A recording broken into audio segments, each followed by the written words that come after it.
Good? Yep. All right. Gentlemen, welcome to the first ever episode of Bulls in a Barn podcast. This has been a long time coming for me personally. I think I've been working on this idea for about 2 to 3 years.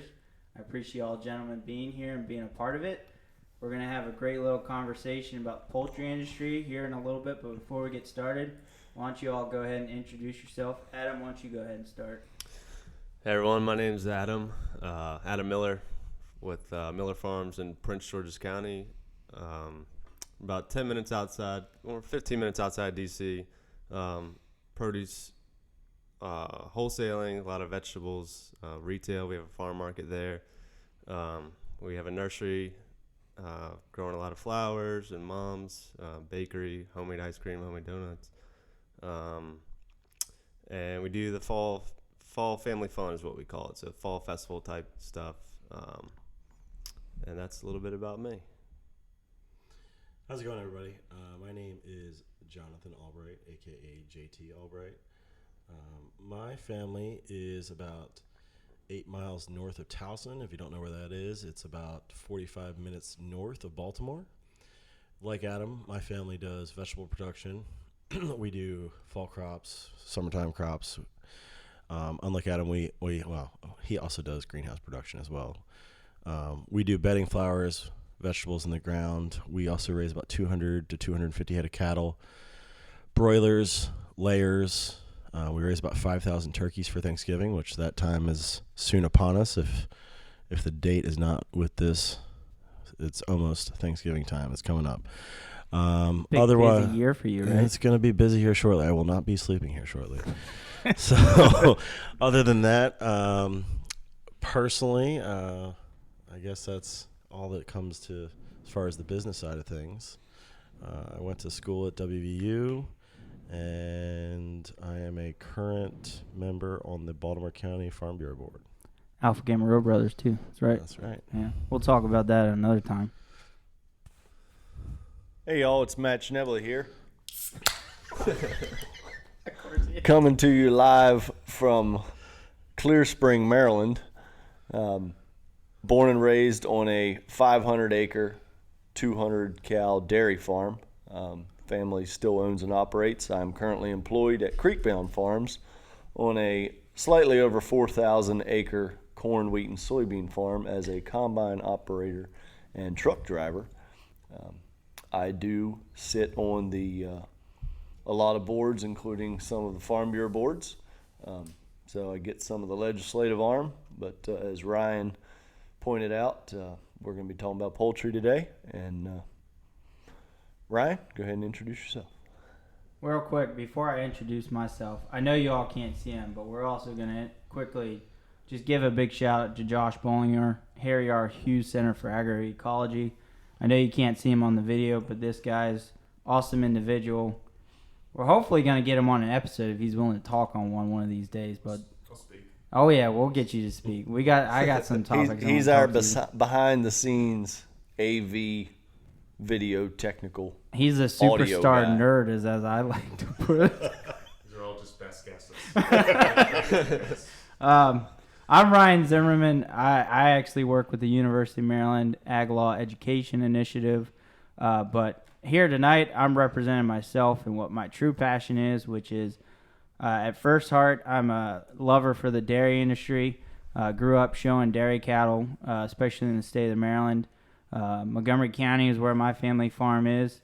Hopefully I'll still be able to get to be a part of that again someday in the future. But right now, as many of you all probably know who are listening to this episode, or maybe listen to it one day, having family farms and having multiple family members on the farm is a challenge, and it continues to be a challenge. Say that again.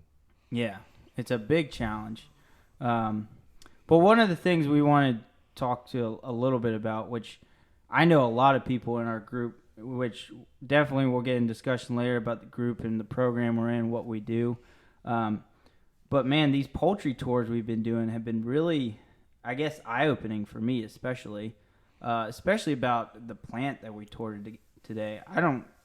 JT, you have a lot of experience simply because you work in the poultry business a little bit more, but I guess how different is what we saw today versus what you do, but also just what are your thoughts on everything that we've seen so far? It's a lot to digest. So I've toured a lot of different plants in my short time on this earth. My family built its own processing facility. We do about 5,000 turkeys for Thanksgiving. We do chickens all summer. The plant we saw today, to give you guys a general idea, does the number that they do in an hour, what they do in a minute, I do in an hour. So they were running, the fastest I can run is about 500 chickens or turkeys an hour. They're doing that in a minute. Oh. So, they have multiple kill lines, and they had 6 lines that they can run for cut-ups or breaking things down into parts, and that's also going into packaging. So, and I don't know if everybody saw all the technical things that were happening there today that I saw. What's an example? So one of the examples is I waited till we were done to ask the gentleman who was the plant manager this. I said, how many on each one of those lines, those we'll just use a pack line or the cut lines and stuff like that. There are drives that drive those things. They're all chain hook. They're basically super long chains that are hooked up to pull them around. I was like, hey man, and every turn that you have is a sprocket, and you have to torque it different ways, and they all have to be lined up perfect. But there's 5 drive motors on those. To give you we use one drive motor on ours, and they have 5. And that, I'm not even anywhere near close to capacity on the weight that it could pull, and they're using 5. And there's thousands and thousands of there's probably miles of tracking. And it was all above us. There was tons of stuff going every direction today above us. And when we were walking around, I was just watching it and looking at it. There's double lines, and then the things you don't see are the other lines that are trying to get back to the beginning. Yeah. Just the maintenance that they've got to go through on something like that. I'm sure that they have a crew on that top is of 24/7 on there all the time. And to be clear, the tour we took today was of the Mount Air. Am I saying it right? Mount Air Farms processing plant, where they process 400,000 chickens a day, something like that. Yeah. And that's not even their best days. The one tour guide was telling me they were not running at full capacity. No, they weren't running at full. And was that an employment issue though? What do you think that was? No, it was. It wasn't employment. They didn't have, they were only processing enough to fill orders. Yeah. They don't want to over process. When you guys walked through did you guys get to go through the cold room? Yeah. Yes. Yeah. So that whole room, I don't know if you guys noticed it, on the floors, each one of those sections that they were putting stuff in was a tractor trailer. Yes. There was raised concrete in there. And there were empty sections. Yeah. So they certain grocery stores get deliveries on certain days, and so today everything they were running was for Aldi's. Yeah. So Aldi had X amount of. I don't know what Aldi's had X amount of orders, requested, and so everything that's they're what doing is fresh. So the only frozen stuff they do is going international. Yes. So I asked the guy that gave the tour. He said from the time that the chickens are first initially killed to the time they're hitting the trucks, it's about 4 hours. So it's as fresh as you can possibly get. That was the craziest part to me, is how fast of a turnaround it is to get chickens from that facility, killed, called, and then sent directly. Man, that's the biggest thing I think I'm going to take away from this trip in general. And we toured not only Mount Air Farms, but we also toured the day before Purdue Agribusiness and Purdue's hatchery facility here on the Eastern Shore, Maryland. We're in the Salisbury, Maryland area. We went into what town in Delaware? Was that Millsboro? Millsboro, Delaware was Mount Air Farms. I don't think a single regular everyday consumer, and the one gentleman Zach was talking about has a effing clue what it actually takes and how many people it takes in the process from hatching that chick to getting it to the end process of cultivating. And really, he made a comment about we're always going to need protein in our diets as well. And I don't think a lot of other people, I'm going to say it, vegans, because we'll get into that in another guide. That's a whole nother conversation for another day. Especially Mountain Air Farms talking about we feed people with affordable protein. I really like that mindset too. They were trying to feed people that couldn't afford high dollar value protein in the first place. They breed for value. They breed for value. Yeah, that was a good point. Quantity and value. And they breed, at the end of the day, they're breeding for Good quality. So for everybody that's listening, to give you a general idea, Purdue is going for quality. If you go to the store, it's going to be a high quality bird that you get. They have different levels that you can get in the store. One of the things that they told us today is like their turnaround on the feed to gain ratio is 1.89. Yeah, something Correct. like that. To give everybody a general idea, other than what I've seen from like 10 years ago, it was 2.5 to 2.11 depending on your breeding. So they're working on genetics to get you better birds faster. Yeah, what was it? What was it before in years past? Like how far have we come? So we've basically gained 0.30%.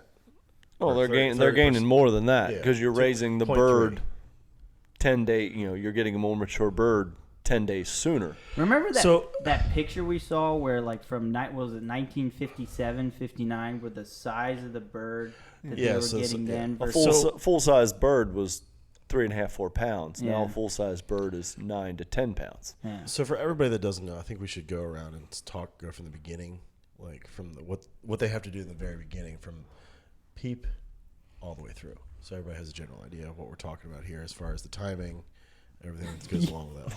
I don't know if I can remember. I mean, all this that. is So- a 25-minute half-hour podcast. That could take 4 hours. I'll I'll try to give a quick rundown. So peeps, you have to order them 2 years out. They have to set the peeps. They have to set the hens to get peeps. You get the peeps. Then they have to go through an incubation period, which is about 21 a month. days. After that, they get delivered to the growers, and then they have them for about anywhere from 42 days to about 62 days, depending on the size of the birds you're going with and the genetics that you have, and if you're doing a good job growing. After that, they go to the processing facility where they are literally taken there that day. They are processed, and more than likely, later that day or the next morning, they are getting shipped out to the consumer. They're in the grocery store. Yeah. And that's just a short, That's a very short narrow synopsis. logistic the to it. 1957s, like when we're referring to that's the birds had very long legs. Now they have very short legs. The bone structure for them was much larger. They were wasting energy on that. I really liked that conversation, and partially because I related to that. So like in the dairy industry, because we breed for a specific type of, and you've Very been correct. You've been in it most of your life. Hell, you were breeding cows for a long time, right? I mean, 21 something years? 21 years. Yeah. Still probably could go out there and do it every day if you wanted to.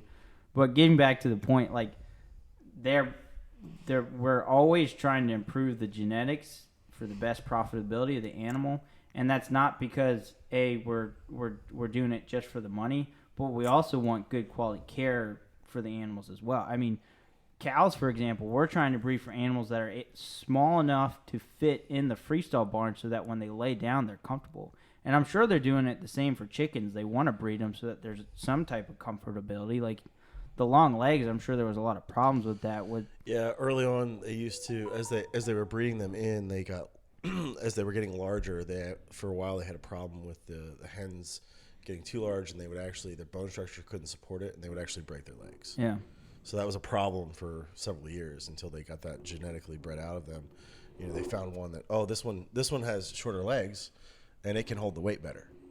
So that's where that genetic line comes into play. And as they said today, when I asked about the genetics, there's only two breeders in the whole United States right now, and that's a little scary as well. Think about there's only two people out there making the decisions as far as, hey, this is how we're going to go. But they've also perfected the genetics, and they are breeding to the specific specifications of each grower or each integrator, I guess you would call them. But that doesn't really surprise me. Like you look at, they were just talking about those two poultry businesses that just what was it? Was it Sanderson Farms and I can't remember the other one, but they were That merged. Right? That happens all the time, and it's only going to continue to happen. Yep. If people want affordability in their food in general, some of these businesses are going to continue to be the best at what they're doing, growing these chickens, and some of them are just going to, fall out because they're not willing to change or adapt. That's just the agriculture industry as a whole. One thing we didn't really talk about that, and we're kind of getting, like, metaphorically, say, getting into the deep water. And Adam, I want to get a little bit of your opinion on this, because I don't know how much you deal with environmental regulations, but so like a lot of what the poultry industry, and just talking to Holly Porter from Delmarva a little bit about it today with the DLLC,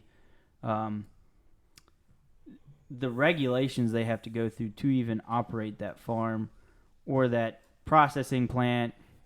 Mountain Air Farms didn't mention that $68 million lawsuit they got a while back, although that was they roll them under the table. Yeah. They don't want the general public that's touring their facility to know that.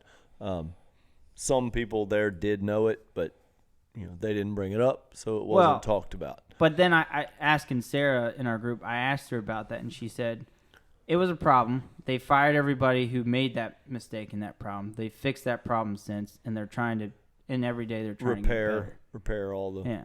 But Adam, what do you think about the amount of, I guess, regulations they got to follow and the things they got to go through just to maintain their operation?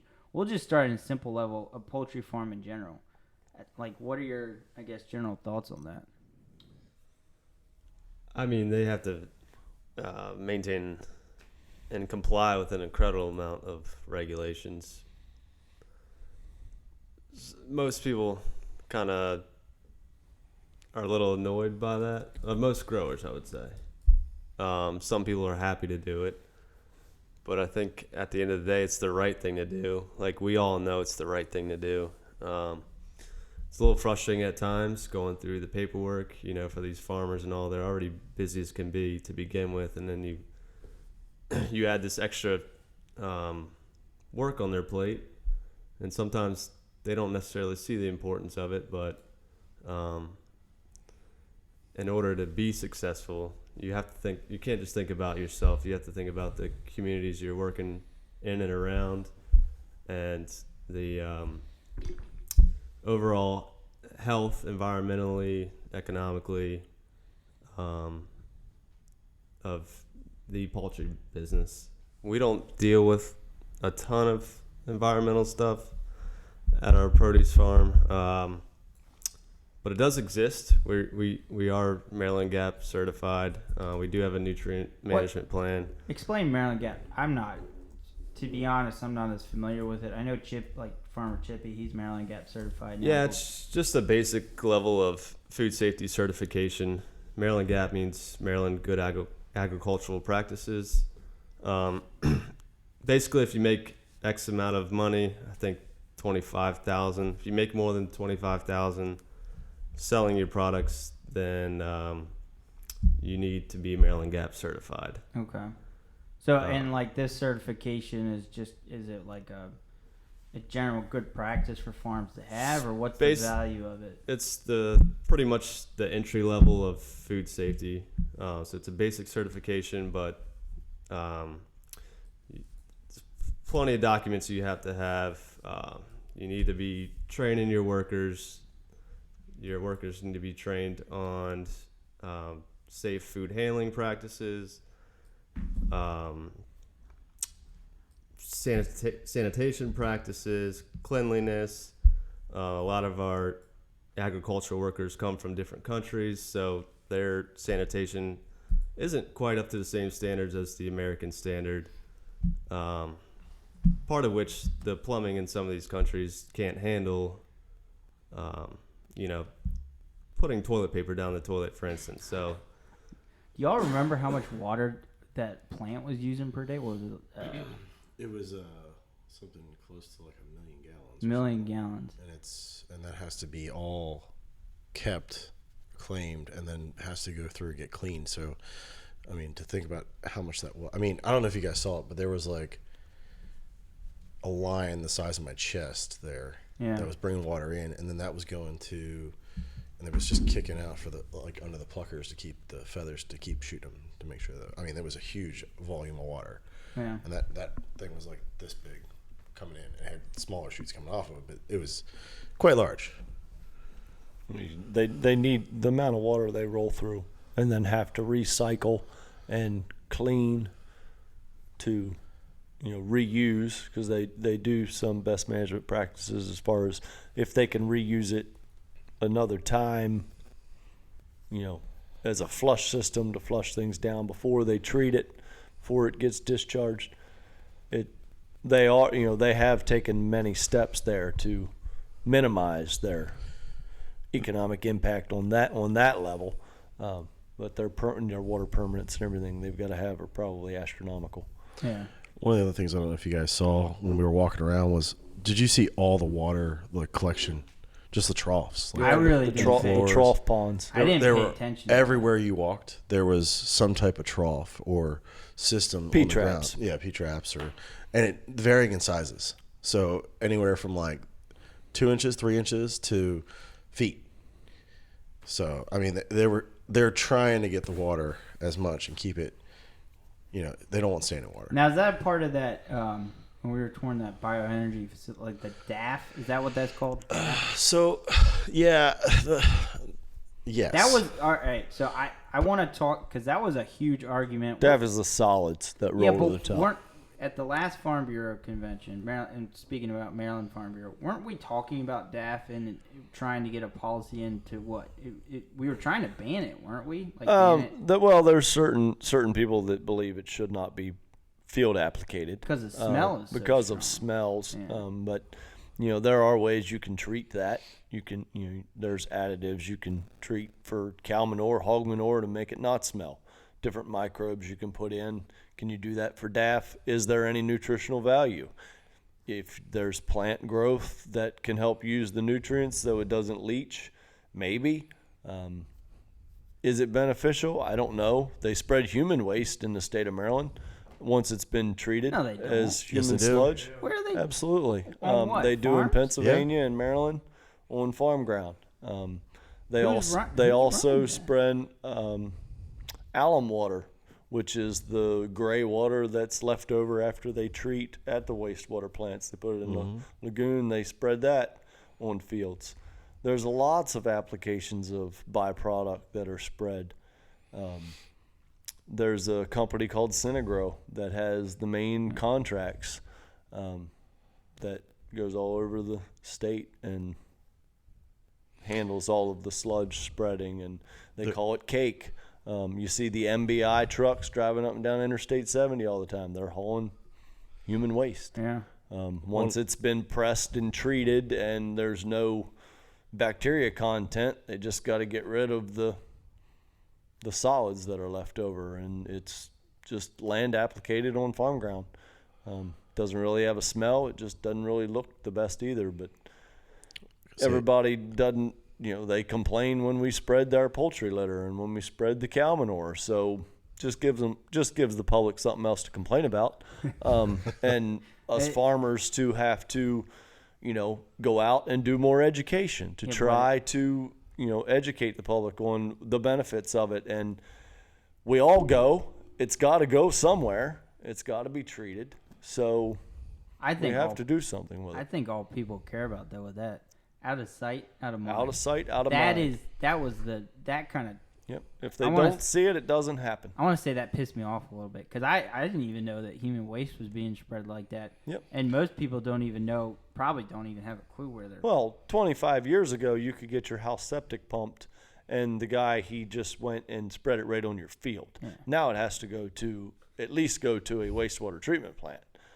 We need to get as Meg it on here should, to talk about but that. you know, There's also a pelleted version that they try Correct. now too as well. Of human waste? Yeah, Absolutely. they run it through and they pelletize it down so then you can run it out like springtime. it's the treated version. Yeah. You know, everything's treated and. That being said, I do not use it on my place. It's not. Yeah, I think There are some restrictions that come when it comes to like we don't vegetable use it production either. and things like that. You can use it on corn What are ground. the I don't want to get too up, but what are the restrictions? I mean, like if you're Man, GAP this is a certified, rabbit stuff hole, like- ain't it? Yeah, I mean, We're talking about the so we're getting a poultry little off industry, now we're topic, talking about but human waste so application. when you so the problem with like, and this is gonna be a little bit more negative. So one of the things that they are worried about with human waste, especially with vegetable production, is, does that carry any antibiotics? Does that carry E. coli? E. coli, And like hormones, heavy metals too. heavy right? metals, Yeah, correct. toxicity issues, and I'm just gonna say this, like medical waste. Yep. Sometimes, and sometimes that gets flushed down. That goes down in the system as well. So that's all. You mean like antibiotics in the actual? All right. So, fun fact for those of you guys who are listening, I am a cancer survivor. So, one of the things that I asked when I was in the hospital was, "Hey, what happens to when you're pumping me through full of chemo here, right? What happens to that chemo when I go use the restroom?" And they're like, "Oh, technically that's a biohazard, and we just flush it."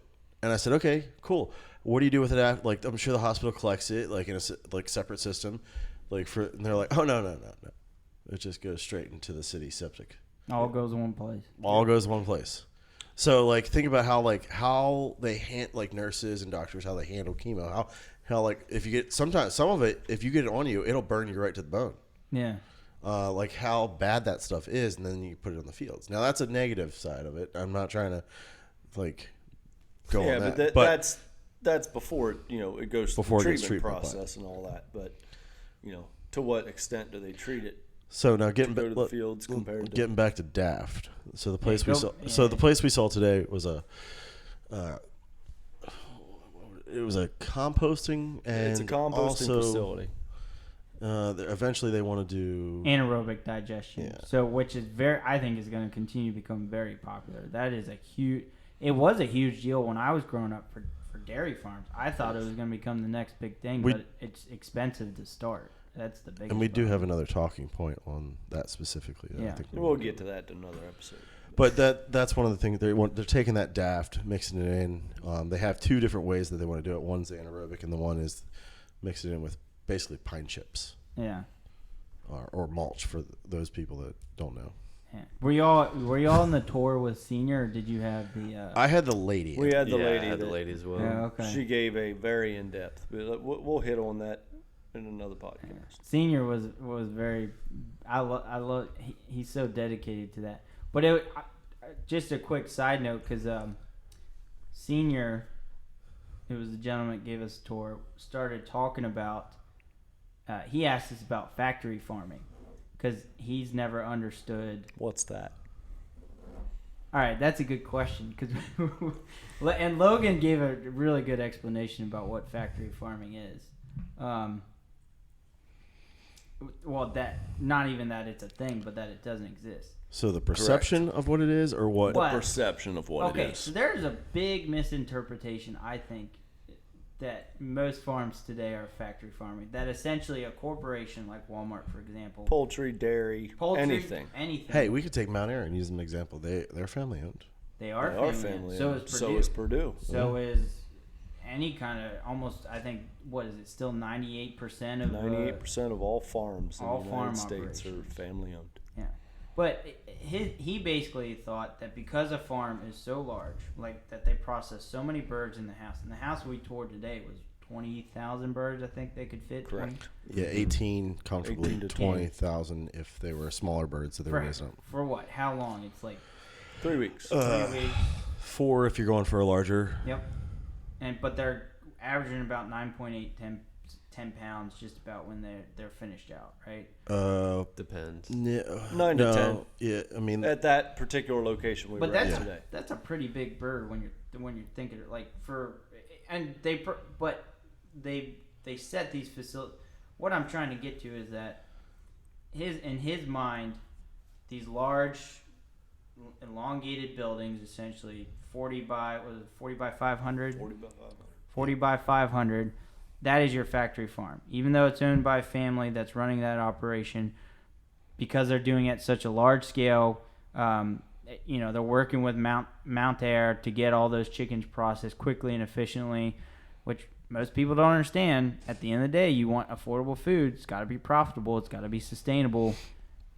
Like, we kind of have to do this if we're going to make this continue to feed this world.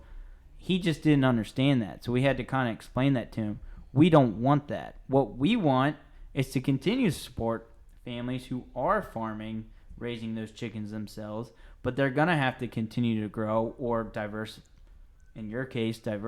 whatever the case may be, to make it in the state of Maryland.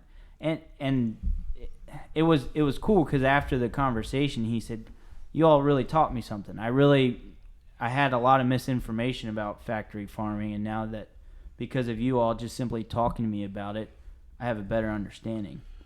And I think it's been a problem for me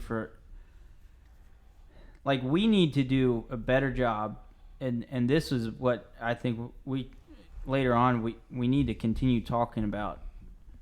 We have a whole group, 1% of the population here in the United States, right? It's feeding the world. We do in my opinion, a really, really bad job of putting out the right message and advocating. Zach said it. We need to be better ag advocates for we're not trying to tear up all these fields, damage the environment. We're not trying to pollute your water systems, or we're not trying to even go and take over your land and destroy your property or make it smell like shit whenever you go outside on a regular basis. That's some of the consequences with trying to feed so many people, though, is it's going to smell pretty bad if you got all that excess chicken litter. That's you give and you take, right? We need to do a better job educating, and hopefully we can purvey that a little bit through this podcast, and branch out to the uninformed consumer. Yeah. And maybe we can, through our way of being pretty blunt about it sometimes, get our point across, maybe not be quite so PC as everybody wants to be. But the problem is going to be, and I know, and you know this, Josh even knows this, we're going to be talking to the peanut gallery, the same crowd that works with us every day. That we got to start figuring out a way to actually, and I hate the BS answer people always give. Well, social media, we got to just keep pushing social media, and they're not wrong about that. But I'm going to interrupt you here for a second. Go for it. I'm going to say, probably on Adam's and my side, like for Adam and I here, Adam can answer for himself. But when I'm at a farmer's market, I can't tell you how much of my time at that market is taken up just talking to people about agriculture. Like, I usually, at our Sunday market, my section is the meats, right? Everybody wants to buy a steak from a big burly dude. But I can't tell you how many times I have to, like, people my age, I'm 34 now, and I can't tell you how many times I have to tell people this is the first time they're ever cooking meat, ever. Like, that's a scary thought. It's a mind-blowing thing, and there's plenty of people out there that just don't know, and there's people who are like, oh, well, I'm vegetarian or I'm vegan, and I did it because animals aren't raised in a proper way, and I'm like, well, do you know how they're raised? What's the common? Yeah. Have you ever been to a farm and seen the animals being raised? And I'm sure we get similar questions when it comes to organic, non-organic, GMO, non-GMO, and those are all separate things we can talk about sometime. But I spend a ton of time talking to people about these types of things, and I don't want to say the vegetable farmers are on the forefront of this fight and they don't even realize it. And I'm going to say most. How so? How are they? Because we're interacting. Vegetable farmers are the ones that are going to the farmers markets and moving their product. If as a dairy farmer, how often do you get off the farm and be like, I'm going to go sell my milk at market? Yeah, at a farmer's market. But I don't think that should be put on just the brunt of your shoulders. And that's a small percentage. No, it shouldn't, but that's a very small percentage of people actually going to these farmers markets. You're correct. Like doing that direct to consumer You're correct. sale. But but how do you? Are we gonna take a rotation? We're all gonna go to the grocery stores, different grocery stores every day of the week. Maybe we should. Those vegan groups. So- you see that video in London where they were dumping out the milk, and they were. I know you saw it. So my opinion on this is that we need to. Dump all the milk they want. They're moving product. That's what I said. When they were doing My it. Keep it opinion. up. My opinion on this is a little probably hardcore, and I think we need to put ag or some type of ag education as a general ed or a part of the STEM courses that you do. It doesn't have to be elementary school. Sure, just add it as part of the sciences. Once you get to middle school, if you want to add it as part of like the home ec or whatever, or even then add it in as one of your basic courses. There's or add it as ecology and, ag ed. And then when you get to high school, have it as a separate course, but make it a mandatory course that you have to take before you can graduate. How many people do you think know in the state that poultry? It's the, correct me if I'm wrong. It's the largest industry. It the is. Ag industry. It is. What is it? $4.2 billion. It is the largest agricultural commodity in Yeah, look, fact check real quick, JT. But in look the that- state of Maryland, and I would say less than 5% of the people in Maryland know that. I would even go less. I'd shoot you for 2%. I'd make a bet on that 2%. What? Maybe even less than that. There's not as many well educated. Shouldn't say that, because that's a Properly educated. well. No, in our minds, properly educated. Yes. But they're probably going to look at us when they hear this and think, well, those are a bunch of dumb rednecks who don't know what they're talking. We probably don't, but they're listening to the podcast. They're gonna so. see JT and look at him and be like, "That's the biggest hick I ever saw." But I think Yeah, we're not claiming. None of us are claiming to be experts in anything, really. But I'm not. We are just all outstanding in our own fields. Disclaimer on that. None of us here. Whatever we say is probably going to be fact checked. Might be wrong in some cases. Might not be totally correct. We're going to try and be as correct as we possibly can. But you are more than welcome to come be a guest on our podcast. And that's a thing I wanted to kind of get, as we finish up here, get towards the end, was talking about. So I really think one thing I pulled, and you all may have different opinions than I do, John Purdue, when he came and spoke to Jim. With Jim. I apologize. Jim Purdue. He's a billionaire, by the way, in case you all whatever word. He's a billionaire, but Ryan can't remember his name. I can't. That was the first billionaire I met, and I can't even remember his name. That's pretty poor. It shows you I'll probably never be a billionaire. But so You Jim, want to be a dairy farmer, you'll never be a billionaire. Adam, are you gonna be a billionaire? You think so? probably not. He lives in PG County. No. Well, he's probably the closest of any of us by living in PG County. Yeah. You're already considered in the wealthy status, just living in PG. I don't know about that. But his conversation he had about meeting with that. Do y'all remember the name of that activist group? What was that group called? Where he traveled to London. I can't remember. It'll the come name to of me. it. But he also worked with the Humane Society. I think PETA at some places were involved. It was just really cool to hear his conversation about how 10 years ago, when he wouldn't even worked with groups like that, and now Purdue is willing to try and have at least open conversations. I think that's the goal I want in the long run of this, not only this podcast, but I think people. I liked a little bit what Holly was talking about with their group, the DLLC, what they do, work like that collaboration. I think we're gonna have to find ways to realize that those people probably have more in relation to us than we realize. I don't know. I'm just a big advocate of that because I think we can achieve things if we work more together.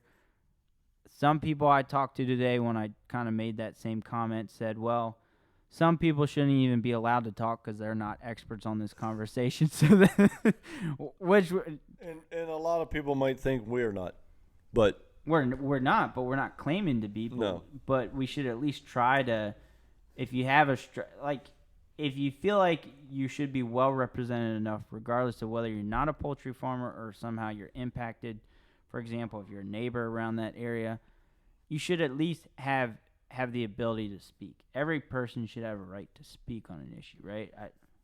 But All right, I got our fact check here for a second. Go for it. I've looked up a few different ways. There's for the largest ag industry. So broilers by themselves are still number one at 931 million. by a long shot, right? Oh yeah, corn would be next at 230 million. But so you have broilers at 931 million. You have layers at 98.9 million, and turkeys at 19.1 million. So if you put those all together, it's about 1.2. yeah, 1.2 1.2 billion roughly. That's and yet, so a lot of those numbers don't get tracked how they probably should, because a In lot of what way? so a lot of those are a lot of that's getting sold to grocery stores or what have you, and then that's getting resold to a consumer under a different name or different brand or whatever. So these, if you're looking them up somewhere else, just be aware that like when you're looking it up, you need to look up for the amount of meat or whatever else that is getting actually produced. Yeah. So I mean, yeah, there's no other. There's not. I mean, you got soybeans at 182 million, dairy at 173 million, floriculture at 115 million, calves and cattle at 97.1 million, wheat at 74.4 million, and hay at 27.7 million, which is actually a lot lower than I thought it would be. But that surprises me. I didn't think we even had that much hay production around here. Well, they only list your sales amount. There's more production than that with what's fed to cattle and sheep. But back to that main point, you're 931 million on broilers, and the next one is what? 200. 230 million. So And that's in 700 million more.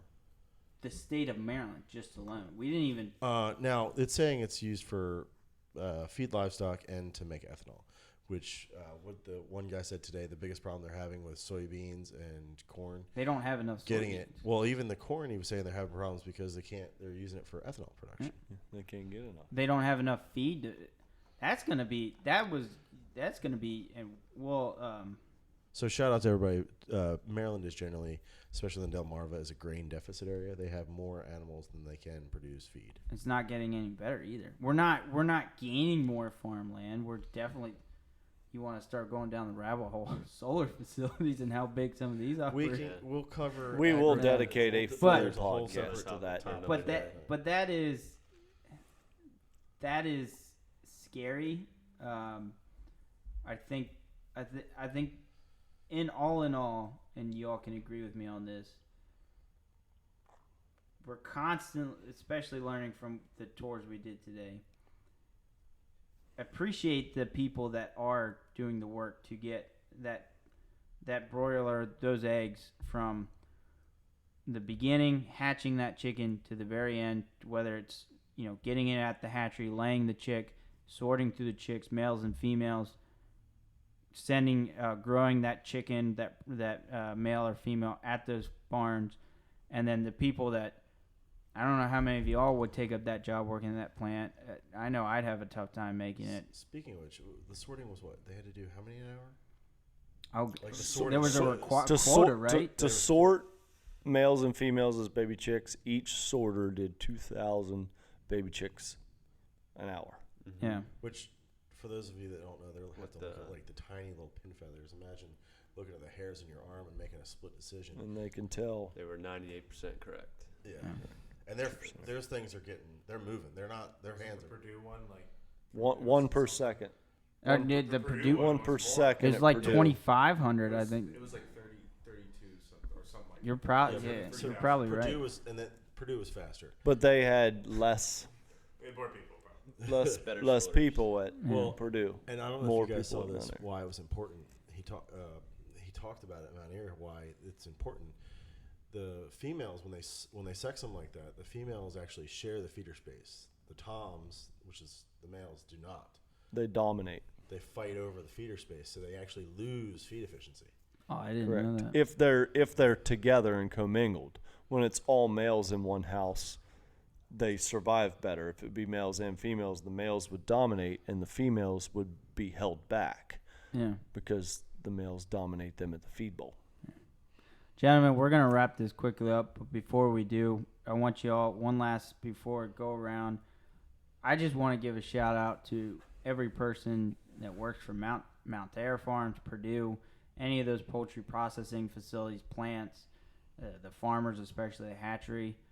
I'm just going to say thank you for what you do. You have my support. I guarantee you have every single one of these gentlemen's support and females who were part of this crew today. I hope you all are excited about some of the future episodes where we're going to really talk about and kind of get a little bit more detail and talk about some of the intricacies, how in depth we could get in talking about the agriculture industry just alone here in Maryland. We're going to jump into that manure pit we're never going to get out. That's just how deep we're in the shit we're going to get pretty much. But Adam, if you want to have any last words, maybe mention your farm too in case you want to get some people come out to the place. You have a beautiful farm, by the way. Yeah, just lastly, Miller Farms, Prince George's County, produce, wholesale, retail. We have a farm market there, nursery, fall fun. Yeah, the tours the past 2 days have been great. It's been very insightful. I'm definitely no expert in the poultry industry, but it was amazing to be a part of the tours the past 2 days. I work in agriculture day to day, but there's so many different sectors of agriculture that it's just amazing. It's all happening in Maryland. There's so many different things that we're doing here in the state that there's never a day that goes by that you can't learn something about the agriculture going on here in Maryland. It's a wild ride, man. It's a wild ride. JT, you got anything? You're thinking a lot over there. Oh, yeah, I'm thinking. I'd like to, first off, thank you guys for listening.